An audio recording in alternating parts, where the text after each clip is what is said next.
পোলাপানের খাতা দেখতেছিলাম ক্লাস 7 এর কি করছে এক্স স্কোয়ার প্লাস 1/x² দেওয়ার পরে এখানে একটা 2 দিয়েছে, কোথা থেকে আবিষ্কার করছে জানি না। আচ্ছা দিল।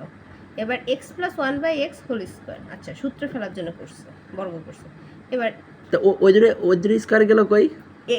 সেটাই কথা। আচ্ছা বাদ দিলাম, মেনে নিলাম যে এখান থেকে করছে, করার পরে পরবর্তী ধাপ তাহলে পরে x + 1/x a + b² এর সূত্র যাবে, তাহলে a² + 2ab + b²।